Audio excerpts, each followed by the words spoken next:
Hello friends, this is Rajiv Kumar Jha and today we are uploading our weekly analysis video. In this video, first we will talk about what is the current position of FIDI in derivative segments. Then after that we will focus on some particular stocks and our Indian indices. So without any delay, we start our weekly analysis video. सबसे पहले आपको मैं screen पे ये दिखाता हूँ कि हमारे FIDI का क्या करंट सिनेरियो है और क्या सोच रहे हैं। आप ये देख रहे होंगे सी से यहाँ पे क्लाइंट है। आप देख रहे होंगे कि यहाँ पे इंडेक्स में जो क्लाइंट की पोजीशन है वो पहले के मुकाबले काफी कम हो गई है और यहाँ पे डी से डी आई है, इसकी पोजीशन भी शॉर्ट घटी है और एफ आई की तो काफी ज्यादा घट गई है। और यहाँ पे आप देखोगे तो यहाँ पे क्लाइंट की पोजीशन पहले से कुछ कम हो गई है बट अभी भी वो लॉन्ग है और यहाँ पे डी आई शॉर्ट है और ये पोजीशन यहाँ पे एफ आई का जो 1.5 लाख के करीब था वो 3 लाख हो गया। तो मैं आपको लास्ट 2 वीक से यही चीज बताने की कोशिश कर रहा हूँ कि अगर मार्केट में एफ आई लॉन्ग करेगा तो वो यहाँ से हमें समझ में आ जाएगा। जैसा कि लास्ट आप 2 दिन से देख रहे हो कि मार्केट में रिकवरी के मोड में है और यहाँ पे भी आपको पुट के पोजीशन में काफी कमी आई है। तो इसका मतलब ये है कि अब एफ आई धीरे धीरे यहाँ पे मतलब लॉन्ग कर रहे हैं या धीरे धीरे अपना उन्होंने शॉर्ट खत्म कर दिया है और सम टाइम के लिए एटलीस्ट कम से कम वो मार्केट में तेजी की ओर देख रहे हैं। अब मेरा ये कहना है कि अगर मार्केट में तेजी है तो हम किन किन स्टॉक्स पे फोकस कर सकते हैं जहां पे हमारे पैसे बन सकते हैं। सबसे पहले मैं निफ्टी की बात कर लेता हूँ। निफ्टी में मुझे ऐसा लग रहा है कि निफ्टी अभी हमारा ये जो गैप है वो 16,600 के अराउंड का गैप है, तो निफ्टी एक बार उस गैप को फिल करने के लिए जाएगा। तो आप निफ्टी में तेजी की संभावना रख सकते हैं। बैंक निफ्टी जिस लेवल पे पहुंचना था यहाँ पे इसको एक रेजिस्टेंस मिलेगा 35,600 के लेवल पे। अगर मार्केट इस लेवल को तोड़ पाया और मार्केट में मोमेंटम अगर बरकरार रहेगी तो फिर इसका जो टारगेट होगा वो फिर आपका आराम से जो है सो ये 36,000 के राउंड तक आराम से ये मूव कर जाएगा। बट हम यहाँ पे कुछ पर्टिकुलर स्टॉक्स की बात करेंगे जिसमें से पहला जो मेरा पसंदीदा शेयर है वो है ग्रिप्स कॉटन। मैंने इससे पहले भी जिक्र किया था आपको एक साथ में कि ग्रिप्स कॉटन आप यहाँ पे बाई करें, कोई फर्क नहीं पड़ता अगर 10-15 रुपये अगर आप आगे पीछे हो गया तो भी आप यहाँ पे बाई कर सकते हैं। दूसरा एक स्टॉक है बजाज फाइनेंस। हालांकि रेट ऑफ इंटरेस्ट बढ़ेंगे तो एनबीएफसी की जितनी कंपनियां हैं उनके रेट ऑफ इंटरेस्ट बढ़ेंगे, उनको मार्जिन का मतलब श्रिंकेज होता है, उनको नुकसान होता है। बट मुझे लगता है कि इस लेवल पे आप हल्का हल्का इसको एक्यूमुलेट कर सकते हैं।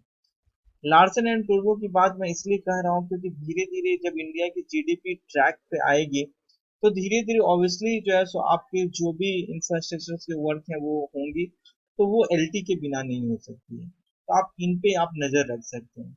दूसरा मेरा ये कहना है कि लॉन्ग टर्म के लिए आज से 6 महीना पहले अगर आप बात करेंगे तो आईटी सेक्टर में काफी बूम था और अभी आईटी सेक्टर जो है जो खास करके टीसीएस की मैं बात करूंगा वो एकदम पिटा पड़ा है, लोअर लेवल पे खड़ा है। और मुझे लगता है शायद अभी कोई इस सेक्टर को बाय नहीं करना चाहता और मुझे लगता है कि सबसे अभी जो चीपेस्ट लेवल पे होगा वो हम थोड़ा थोड़ा करके इसमें एक्यूमुलेट कर सकते हैं। इसलिए क्योंकि जब किसी सेक्टर में बहुत ज्यादा मंदी आए और जब कोई उस सेक्टर को बाय करने के लिए रेडी नहीं हो तो अगर आपका 10 साल 20 साल का व्यू है तो आप डेफिनेटली बाय कर सकते हैं। और मैं आपको इसके साथ में एक मजेदार बात बता देता हूँ कि 700 रुपया में इसका आईपीओ आया था और 40 का लॉट हुआ करता था। और जिस किसी ने उस टाइम में 700 रुपये के भाव पे खरीदा 40 क्वांटिटी, आज उसकी क्वांटिटी बढ़ करके 700 से 800 हो चुकी है और इसकी कीमत अभी भी आप समझ लो कि 3200 रुपया है। मतलब अभी भी ये जो खरा है वो आप समझ लो कि मतलब कम से कम 24 से 25 लाख का माल उस व्यक्ति का खरा है और उस टाइम उसने पैसे जो लगाए थे वो 700 रुपये के हिसाब से अगर आप देखोगे तो 35 से 40 हजार रुपये लगे थे। तो ये पावर है स्टॉक्स का अगर आप होल्ड करके रखते हो तो।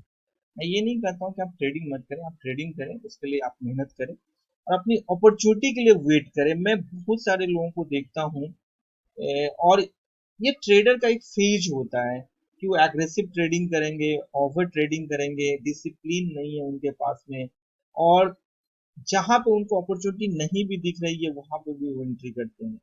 तो मेरा ख्याल है कि इन सब चीजों पे आप धीरे धीरे करके प्रैक्टिस करें, ट्रेड कम डालें। 1% से ज्यादा अगर ट्रेडिंग में आपका कैपिटल का स्टॉप लॉस हिट कर गया तो आप उस दिन ट्रेडिंग नहीं करें, आप नेक्स्ट डे करें। ठीक है, ये दिल को आपको मनाना पड़ेगा, तभी जाकर के आप ट्रेडिंग में धीरे धीरे सक्सेस हो सकते हैं। अदरवाइज आप थोड़ा थोड़ा बाय करके भी पैसे कमा सकते हैं। ऐसा नहीं है कि आप होल्ड करके पैसे नहीं कमा सकते, आप कमा सकते हैं। एक दो स्टॉक्स में और आपके साथ में जिक्र करूंगा, उसमें मेरा पसंदीदा स्टॉक है वो है मदरसन सुमी। मदरसन सुमी की बात मैं इसलिए करूंगा क्योंकि पूरे यूरोप में इसका बिजनेस है, और इसने डिमर्ज किया था तो अभी इसने एक पे डिमर्ज करके, जिनके पास में एक शेयर था उनके डिमर्ज करके एक शेयर और उनको एक्स्ट्रा मिल गया। और मुझे लगता है कि इस लेवल पे आप मदरसन सुमी डेफिनेटली बाई कर सकते हैं। ये लेवल एक्यूमुलेशन का जोन है। और यहाँ पे जो इसका वॉल्यूम जो दिखा रहा है वो ये भी दिखा रहा है कि किसी ने यहाँ पे जबरदस्त एंट्री किया है, तो उसको आगे बढ़ा के ले जाने को रेडी है, तो आप मदरसन सुमी पे नजर रख सकते हैं। दूसरा, हम लोग जो ट्रेड करते हैं वो हम लोग इंटरनेशनल मार्केट में ट्रेड करते हैं, और हमारा ज्यादा काम जो होता है वो गोल्ड में होता है, यूएसडी इंडेक्स में होता है, डिफरेंट करेंसी में होता है। आप चाहे तो यहाँ से यूएस के जो स्टॉक्स हैं या यूएस के जो इंडाइसेस हैं आप उसमें भी काम कर सकते हैं। और यही चार्ट जो आपका इंडियन मार्केट में है, यही चार्ट आपका वहां पे भी लागू होता है। फर्क सिर्फ इतना है कि यहाँ पे आपको लेवरेज पोजीशन ज्यादा मिल जाती है, तो जिसकी वजह से अगर आपको काम करने आता है तो आप इंट्राडे में बहुत अच्छा काम कर सकते हैं। जो ऑनलाइन बच्चे क्लास करना चाहते हैं वो stock market classes by Rajeev Kumar ji अगर सर्च करेंगे प्ले स्टोर में तो हमारा ऐप है। और ब्रांड एम्बेसडर जो हमारे ऐप के हैं वो सौरभ गांगुली जी हैं, और बहुत जल्द हो सकता है कि वो हमारे कोचिंग का भी मतलब एडवर्टीजमेंट करें, वो एक अलग बात है। बट हमारा सिर्फ ये कहना है कि इन चीजों को सीख करके, एक्चुअली ट्रेडिंग क्या एक आर्ट है, और इसको सीखने में आपको काफी टाइम लगता है और काफी मेहनत होता है। लेकिन क्या है कि अगर आप इन चीजों को सीख लेते हैं और डिसिप्लिन के साथ में काम करते हैं, अपने लॉसेस आप अर्ली में कट कर देते हैं, तो यकीन मानिए आपको ये इतना पैसा देगा कि आप सोच नहीं सकते हैं। लेकिन मेरा ये नहीं कहना है कि आप सारे लोग ट्रेडिंग करें, मेरा बस ये कहना है कि आप इस कला को सीख करके जो बेरोजगारी की जो दौर है उस दौर से आप निकल सकते हैं। दूसरा, आप यहाँ पे स्टॉक मार्केट के क्लास करते हैं, एनएससी के पेपर क्लियर करते हैं, तो आप यहाँ पे पढ़ने के बाद में आपको दिल्ली में डेरिवेटिव एनालिस्ट की जॉब आती है। उस जॉब पे आप जा सकते हैं जहाँ पे जितनी आपकी सैलरी होगी उतनी ही ज्यादा आपकी इंसेंटिव आती है, उतनी लगभग इंसेंटिव आती है, या कभी कभी उससे ज्यादा भी इंसेंटिव आती है। तो मेरा बस ये मकसद है कि आप लोग जो बेरोजगारों की जो एक फौज यहाँ पे खड़ी है, जो सरकारी नौकरी के पीछे में लगे हुए हैं, उन चीजों को हट करके आप यहाँ पे शिफ्ट हो जाए, तो आपका 1 से 2 साल में सैलरी 40 से 50 हजार रुपया हो जाएगा, और बेरोजगारों की जो लाइन में आप कतार में खड़े हैं वहां पे आप खड़े हो जाएंगे। That's all. Thank you.